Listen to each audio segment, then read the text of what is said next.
Padre nuestro que estás en el cielo, santificado sea tu nombre. Venga a nosotros tu reino. Hágase tu voluntad en la tierra como en el cielo. Danos hoy nuestro pan de cada día. Perdona nuestras ofensas, como también nosotros perdonamos a los que nos ofenden. No nos dejes caer en la tentación y líbranos del mal. Y a ti, dulce Madre Santísima, tú que eres la esposa del Espíritu Santo, ven a nuestras vidas, Madre Santísima. Por eso te decimos, Dios te Salve María, llena eres de gracia, el Señor es contigo. Bendita eres entre todas las mujeres y bendito es el fruto de tu vientre, Jesús. Santa María, Madre de Dios, ruega por nosotros pecadores, ahora y en la hora de nuestra muerte. Amén. Gloria al Padre, al Hijo y al Espíritu Santo. Como era en el principio, ahora y siempre, por los siglos de los siglos. Amén. En el nombre del Padre, y del Hijo y del Espíritu Santo. Amén. Gracias. Ya lo demás, hermanos, ya tenemos suben, pero mucho en la misa, en la misa van a subir ya poquito la avanzada y ya estamos con la difusión del Espíritu Santo y del Espíritu Santo para entender estos temas que son duros pero hermosos. Duros pero hermosos. Bien.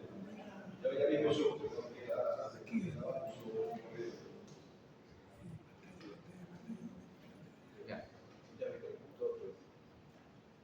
Esperemos que se abra la presentación. no se abre. La vez pasada Hugo habló sobre la Santísima Trinidad. ¿Qué se recuerdan de la Santísima Trinidad? Son tres, o sea, la primera y tercera persona son tres personas en un solo ser. Son tres personas en un solo ser. Ya. La esencia divina. La misma esencia divina. Perfecto. El Padre es el creador. El Padre es el creador. El Hijo es el redentor y el Espíritu Santo es el santificador. Santificador. Perfecto. El Padre es Padre ¿por qué? Porque es el creador. Y el Hijo es Hijo ¿por qué? Porque es engendrado por el Padre. Es importante saber la relación. El Padre es Padre porque engendra al Hijo. Y el Hijo es Hijo porque es engendrado por el Padre. Ahora, el Espíritu Santo viene ¿de dónde? Del amor del Padre y el Hijo. Perfecto. Ya. Quería hacerle una pregunta. De los que están aquí, ¿quiénes son consagrados a Jesús? Alza la mano. ¿Se han consagrado al corazón de Jesús? ¿O al sagrado del corazón de Jesús? Ya. ¿Quiénes se han consagrado a María? También. Ya. Algunos se han consagrado a María. Ahora, les hago otra pregunta. ¿Quién se ha consagrado al Espíritu Santo? ¿Usted se ha consagrado al Espíritu Santo? Hizo el curso y todo. Ah, perfecto. Aquí tenemos una hermanita. Ya, perfecto. Ya, entonces es extraño o es raro o no es muy común ver que las personas sean consagradas al Espíritu Santo. Entonces, nos hemos consagrado al Sagrado Corazón de Jesús, nos hemos consagrado a la Virgen María, pero no nos hemos consagrado al Espíritu Santo la mayoría de las personas. Y eso significa que el Espíritu Santo tiene menos importancia que el Padre y el Hijo, o que la Virgen María. No. Entonces, exactamente, no le hemos dado la importancia necesaria. Por eso este curso en realidad se llama El Espíritu Santo, el gran desconocido, porque nosotros no lo conocemos en realidad. Y si nos ponemos a investigar, nos ponemos a estudiar las Escrituras, nos vamos a dar cuenta que el Espíritu Santo está presente en toda la Escritura, en toda la Escritura.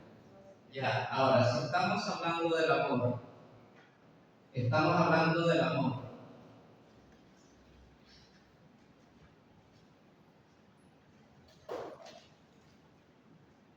Aquí es el Padre. El Padre engendra al Hijo.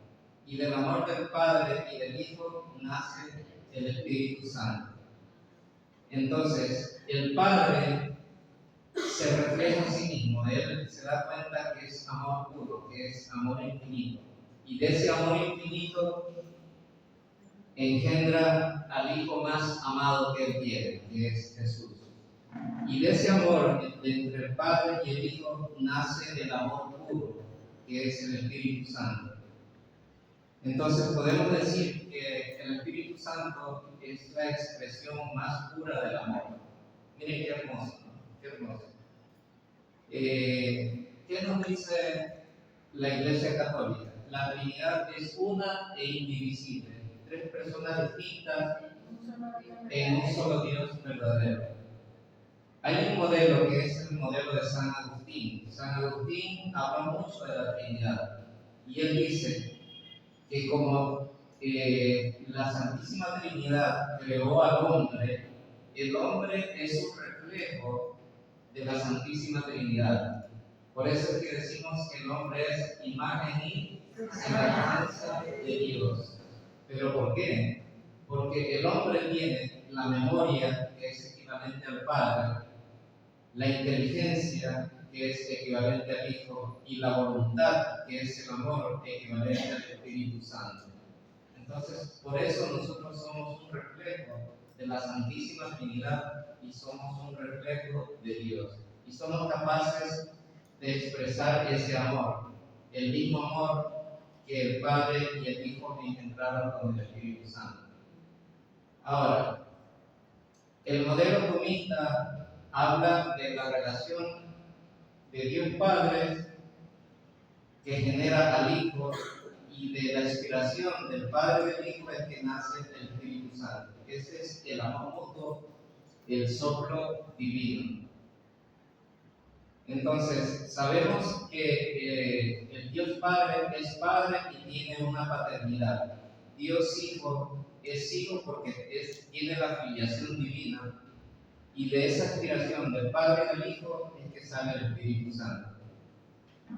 Nosotros en la liturgia y también en la Biblia tenemos varios símbolos para el Espíritu Santo. Tenemos que es agua, es vida nueva. Tenemos que es fuego, es energía transformadora. Tenemos que es unción, es consagración. Y la paloma, que es el Mesías anunciado. ¿Por qué es que Dios elige a una paloma como símbolo del Espíritu Santo? Cuando se posó en el bautismo. ¿A qué nos evoca la paloma? ¿Qué podría simbolizar la paloma? La paz. Simboliza el amor, la libertad, la pureza. Todo eso simboliza la paloma. Entonces, cuando Noé envió una paloma y regresó también exactamente. seca, era el mensaje de que ya Exactamente. Entonces, la paloma en la Biblia sí está también, ¿no? Y nos refleja ese símbolo de una vida nueva, porque cuando ya la paloma se posó en el arca, indicaba que ya estaban listos para descender y poblar nuevamente la tierra. Ábrete la siguiente presentación. Espera un ratito, ciérrate y vámonos aquí. Está. Sí, pero ya mismo, todavía no estamos en PowerPoint, ya mismo. Ábrete en la esquinita. ¿Qué ven ustedes aquí?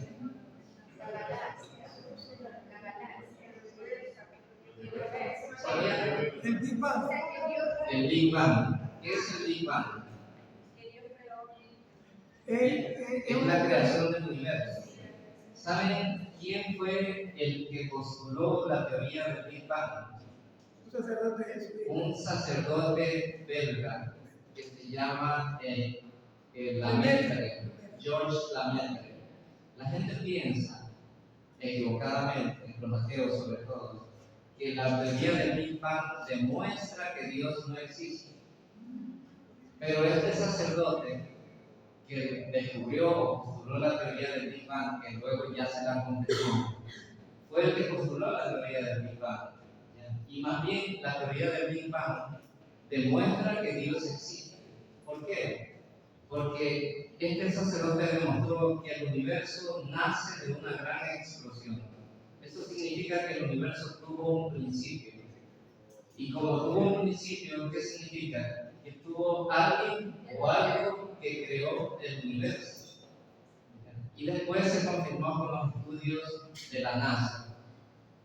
¿Qué ven ustedes aquí? La liberación de energía. La liberación de energía, pero ¿quién está aquí? Está la Santísima Trinidad, porque tenemos a Dios Padre, tenemos a Dios Hijo y tenemos al Espíritu Santo. Entonces, hay algo que a mí me producía un interrogante, y es que si Dios engendró al Hijo, y del amor del Hijo y del Padre nace el Espíritu Santo, significa que primero fue Dios Padre, que después fue Dios Hijo y después fue Dios Espíritu Santo. Entonces, los teólogos dicen que no es así. ¿Ya? En realidad, el Dios Padre crea al Hijo eternamente. Y de ese amor del Dios Padre y del Dios Hijo nace el Espíritu Santo. Pero ellos son, este círculo de amor nace fuera del tiempo. Y como nace fuera del tiempo, no existe el tiempo para ellos. ¿Ya? Entonces, no se puede decir que primero fue el Padre, que luego fue el Hijo y que luego fue el Espíritu Santo, sino que ellos no tienen tiempo. ¿Ya? Y que son eternamente Padre, eternamente Hijo y eternamente Espíritu Santo. Y aquí lo podemos ver, porque aquí en este punto, que es la explosión en la cual nace el universo, es cuando nace el tiempo. Entonces, la Santísima Trinidad está fuera del tiempo. Para ellos no hay tiempo. Entonces, no se puede decir que ellos estuvieron después o que hubo un tiempo determinado para ellos. ¿Ya? Sino que ellos salen del tiempo. Es aquí, en esta explosión, es que recién nace el tiempo. Nace el tiempo y el espacio. ¿Ya? De esa manera, la Santísima Trinidad escapa de lo que es la influencia del espacio y del tiempo. Para ellos no hay espacio y tiempo. Por eso no podemos decir que Dios primero fue Dios, que luego fue el Hijo y luego fue el Espíritu Santo. Para ellos no hay tiempo. Por eso no podemos decir que primero fue el Padre o que primero fue el Hijo, ¿ya? Sino que ellos son eternos. No sé si se entiende. Es un poquito complicado entenderlo al principio. El Padre, el Hijo y el Espíritu Santo no están al alcance del tiempo. Ellos están fuera del tiempo. Ellos son eternamente Padre, eternamente Hijo y eternamente Espíritu Santo. Entonces no se puede decir que primero fue uno o que primero fue el otro, porque ellos no tienen la influencia del tiempo. ¿Se entiende? Sí. Es un poco difícil entenderlo al principio, ¿no? Captarlo. Pero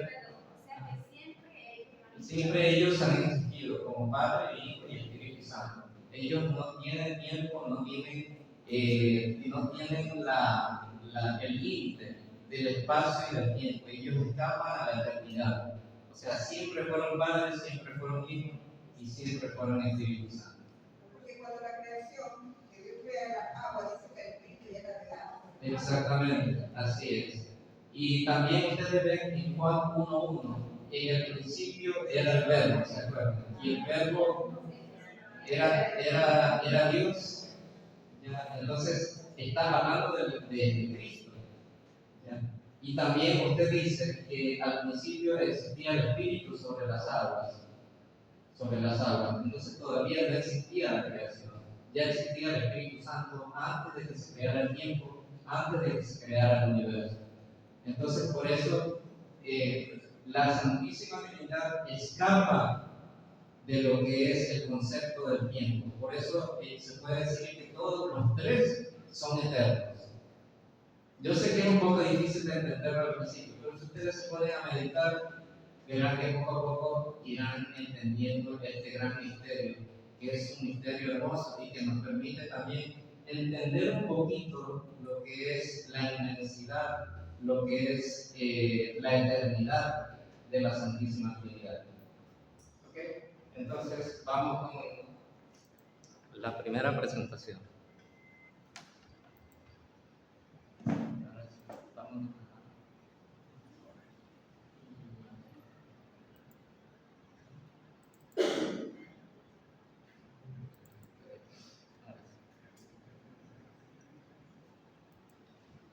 Contrólate aquí los 30 minutos.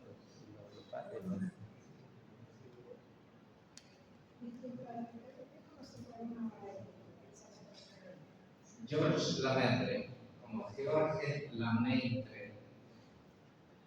George Lemaitre hubiera ganado el premio Nobel, ¿no? Pero no lo ganó porque los que confirmaron la teoría que él expuso lo hicieron mucho después. Pero él prácticamente fue el que postuló la teoría del Big Bang. Entonces, ahora sí vamos a descubrir dónde es que está el Espíritu Santo. Nosotros nos acordamos mucho de Dios Padre a través de la historia, nos acordamos mucho de Jesucristo y nos acordamos mucho de la Virgen María, pero el Espíritu Santo anda como que escondidito por ahí. Si nosotros no le ponemos mucha atención, se nos pierde. Y así mismo se nos pierde en nuestra vida. Por eso es que poniéndole un poco de atención, vamos a descubrir el Espíritu Santo dónde es que aparece. Y nos vamos a dar cuenta que aparece en todas partes. Nosotros podemos descubrirlo a Dios por nuestro entendimiento. Si nosotros nos encontramos un reloj en la calle, si nosotros lo encontramos y lo cogemos con la mano y decimos qué hermoso es el reloj, pero es tan bonito y tan complejo un reloj, que nosotros lo primero que pensamos es que alguien tiene que haberlo creado, alguien tiene que haberlo fabricado. Asimismo, cuando nosotros nos ponemos a contemplar la naturaleza, nos ponemos a contemplar las flores, las montañas, el cielo, nuestra alma se sobrecoge porque nos vamos a dar cuenta que alguien tiene que haber creado algo tan hermoso y algo tan armonioso. Ahora, los ateos dicen que el universo fue creado por casualidad, pero si saben ustedes que el 95% de los premios Nobel, los mejores científicos del mundo, son creyentes.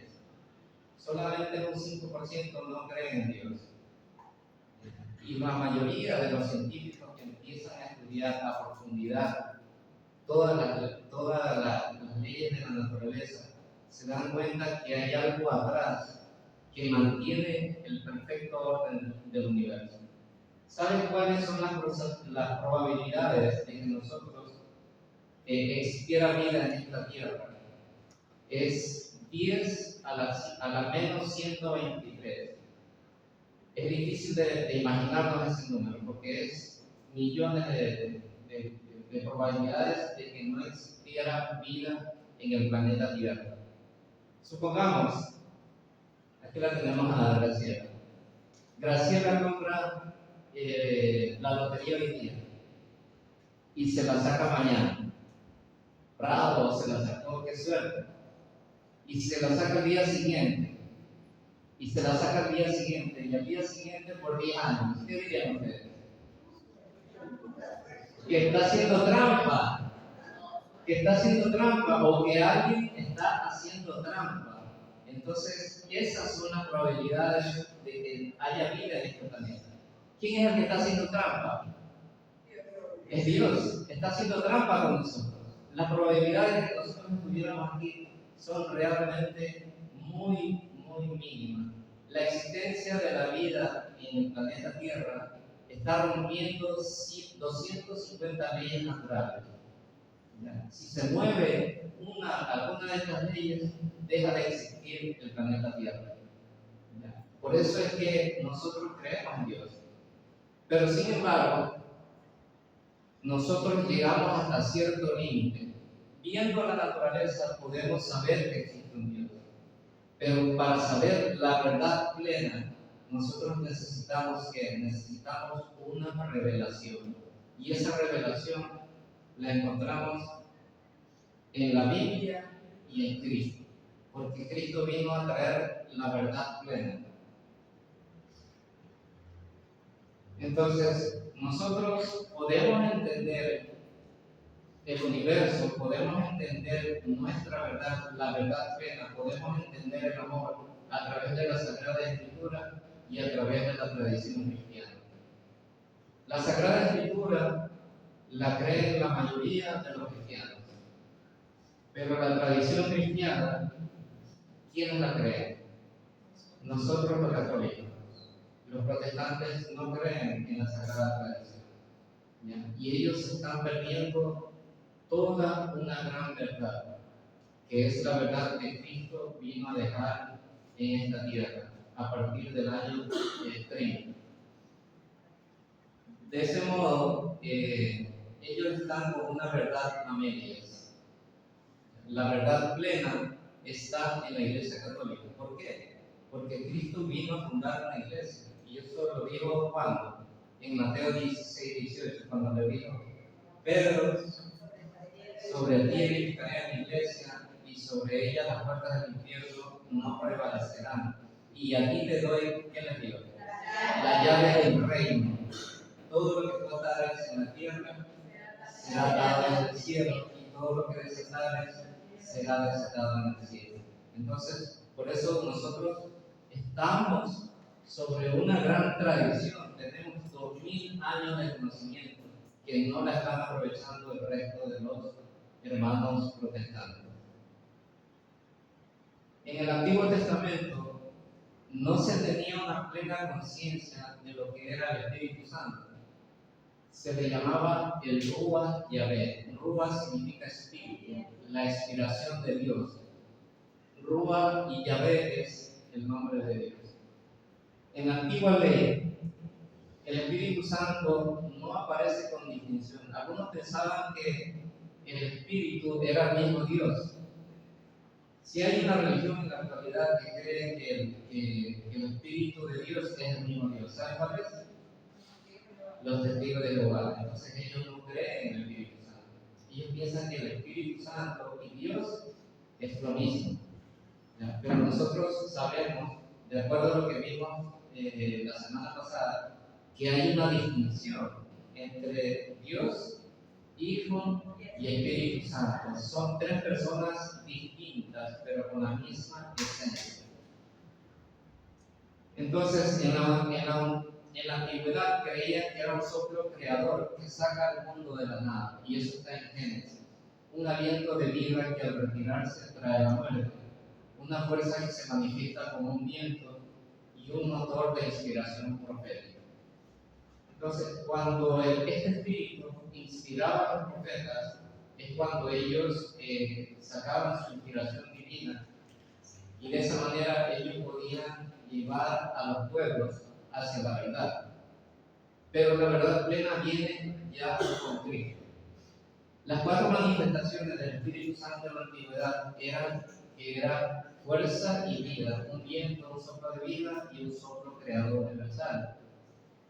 Decían también que el Espíritu Santo daba poder, y ese poder se manifestaba en el arte, en el liderazgo, en el valor guerrero y la inspiración profética. Yo me imagino, lamentablemente, ninguno de los dos templos de Jerusalén permanece hasta ahora, pero dicen que las obras de arte debieron haber sido magníficas, debieron haber sido maravillosas, ¿ya? Y eran inspiradas por el Espíritu Santo. El soplo de santidad, mencionado por primera vez en Miserere de David. ¿Se recuerdan ustedes que cuando David pecó, David estaba muy arrepentido? Que ayudó durante mucho tiempo, y él oraba con gran con gran dolor a Dios y le pedía a Dios que no le retire el Espíritu Santo. Ese es el miserere de David. Produce constricción, sabiduría, paz y justicia. Su ausencia y el pacto sin él traen rebelión. Y mucha gente en el Antiguo Testamento vemos que caen continuamente en el pecado porque se alejaban del Espíritu Santo. Como Saúl también. Entonces, ya luego venía el fenómeno mesiánico. Había una promesa que los profetas manifestaban: el Mesías será poseído sin límites por el Espíritu. Esa era la primera profecía que se decía sobre Jesucristo acerca del Espíritu Santo. Que el Espíritu Santo se iba a manifestar en toda su plenitud en nuestro Señor Jesucristo. El anticipo de una elección intensa para toda la humanidad, es decir, el Cristo, el Mesías, iba a traer el Espíritu Santo y el Espíritu Santo se iba a manifestar también, no solamente en Cristo, sino también en todos nosotros. Y eso fue lo que empezó en Pentecostés. ¿Cuáles son los efectos del Espíritu Santo? El soplo de santidad, firmeza, buena voluntad, contrición, humildad, sumisión a Dios, rectitud, justicia, paz y sabiduría. Mientras que los rebeldes, quienes no consideraban el Espíritu Santo, acumulaban pecados sobre pecados y terminaban por contristar al Espíritu Santo. Es decir, causaban dolor al Espíritu Santo. Y aquí vemos ya el Nuevo Testamento. Pasamos del Antiguo Testamento al Nuevo Testamento. ¿En quién se manifiesta en toda su plenitud el primer ser humano, en el cual el Espíritu Santo manifiesta toda su magnitud? En la Virgen María. La Virgen María se la llama también llena de gracia. Llena de gracia. Ahora, si ustedes se ponen a analizar en toda la Biblia, en toda la historia de la humanidad, ¿a quién se le dice lleno de gracia? No, pero es que, bueno, sí, Jesucristo es la gracia pura, pero además de Jesucristo, el ser humano al cual se le dice lleno de gracia, ¿a quién se le nombra lleno de gracia? Solamente la Virgen María. ¿Ustedes? No. Solamente la Virgen María se la llama Quejaritomene. Quejaritomene es la llena de gracia. ¿Ya? El Juan Bautista es inspirado por el Espíritu Santo, pero él no es lleno de gracia. Y vamos a ver qué pasa con Juan el Bautista precisamente. Cuando la Virgen María estaba embarazada y fue a visitar a Isabel, ¿qué pasó con Isabel, que también estaba embarazada? El bebé saltó de gozo. El bebé saltó de gozo al sentir la presencia de la Virgen María. ¿Por qué saltó de gozo? Por el Espíritu Santo, porque donde va la Virgen María va el Espíritu Santo. Miren qué hermoso. La Virgen María, por ser la llena de gracia, tiene la máxima expresión del Espíritu Santo dentro de sí. Y como ella lleva el Espíritu Santo, todo aquel que se le acerca va a ser inspirado por el Espíritu Santo. Obviamente la persona también tiene que tener la predisposición a ser inspirado. Y luego viene Isabel, que también se llena del Espíritu Santo y le dice a la Virgen María: ¿cómo así que la Madre de Dios venga a visitarme? Y eso nos recuerda a David, que David, cuando vino el arca a visitarlo a él empezó a danzar de alegría. La danza de David, creo que hay una canción acerca de eso. Ya, entonces danzaba como David, creo que es la canción. Entonces esa danza es porque el Espíritu de Dios lo impulsa a danzar. Y también David dice: ¿cómo así que el arca de Dios venga a visitarme? Asimismo, la prima Isabel se llena del Espíritu Santo y dice con toda la verdad de que María es la Madre de Dios. Y luego, cuando van al visitar en el templo de Jerusalén, aparece Simeón.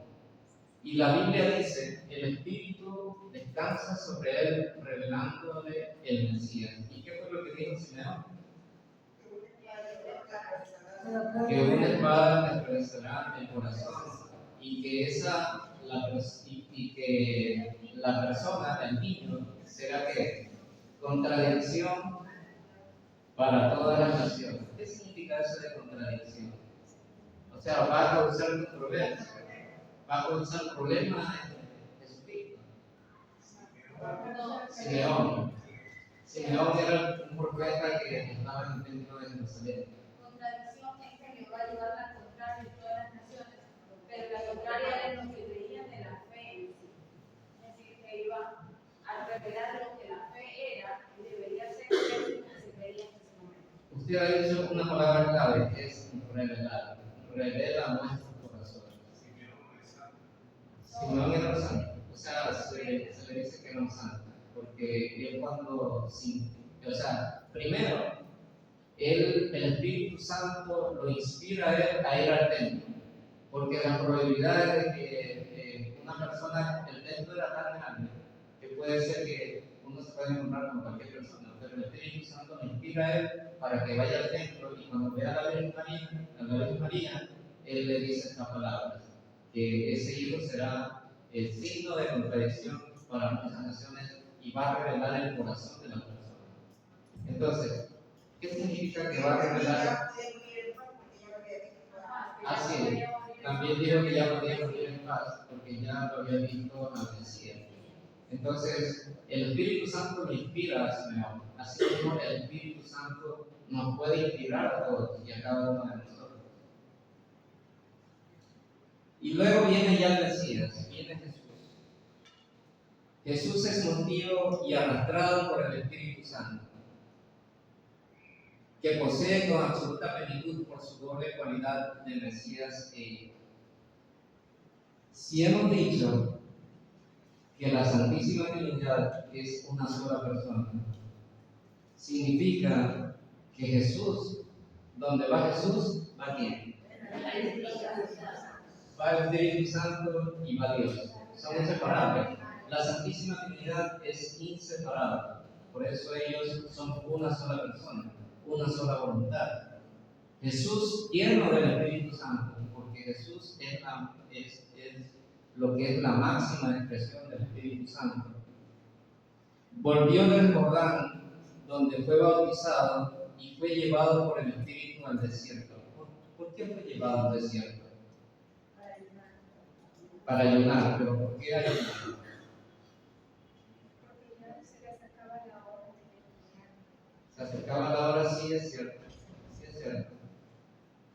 Pero la pregunta es, ¿necesitaba Jesús ser tentado?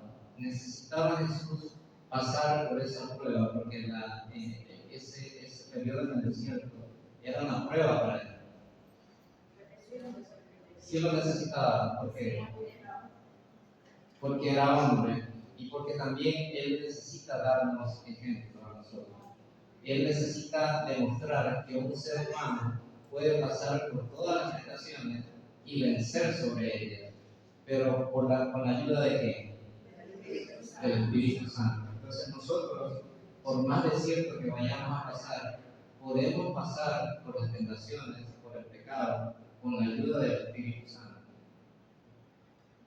Porque aquel a quien Dios envió habla las palabras de Dios, pues no le da Dios el Espíritu como medida. Es decir, aquel a quien habla las palabras de Dios tiene el Espíritu en toda su plenitud, en toda su magnitud, y es Jesús. Ahora, ¿cuándo nosotros recibimos el Espíritu Santo? Cuando nos bautizamos. Cuando nos bautizamos. Entonces, no nos olvidemos nunca. ¿Hay alguien que no esté bautizado aquí? No nos olvidemos nunca que cada uno de nosotros tenemos el Espíritu Santo y no hay pretexto para decir que no podemos vencer las tentaciones, que no podemos vencer el pecado. tenemos la fuerza del Espíritu Santo en nosotros. ¿Qué dice Jesús cuando ya regresa creo que en la Santa Cena? Jesús promete a los apóstoles un dinamismo nuevo. El Espíritu no será solo una fuerza, será un maestro permanente. Y recalquen esas palabras, maestro permanente, alguien que siempre va a estar enseñándonos a nosotros cuál es la verdad. Enseñará todas las cosas y completará la doctrina. Jesús estuvo 3 años hablando, predicando, enseñando, dando ejemplos, haciendo milagros, pero viene el Espíritu Santo y es el que completa todas las enseñanzas de él. Traerá a la memoria todo lo que Jesús dijo, guiará hacia la verdad completa y glorificará a Cristo comunicando las cosas venideras. Y aquí le hago una pregunta que lo pregunté en el curso pasado. Decía Juan el Bautista, arrepiéntanse, que el reino de Dios está cerca. ¿Cuándo es el reino de Dios? Hoy, porque ya llegó el ¿Qué dice? Ahora. No es cuando ya estamos en el cielo. ¿Por qué es ahora? Porque ya llegó Jesús. Exactamente, porque ya tenemos el Espíritu Santo dentro de nosotros. Y si el Espíritu Santo es Dios, nosotros ya formamos parte del reino de los cielos. De pronto se refiere más específico a que es la nueva alianza. Sí, claro, la nueva alianza también es parte de lo que es, lo que ya indica que el reino del cielo ya está aquí. ¿Qué más nos indica que el reino de los cielos ya está aquí? Bueno, ya es una pregunta muy difícil. Ya la vamos a ver después. Piénsenlo. Diga. Los sacramentos.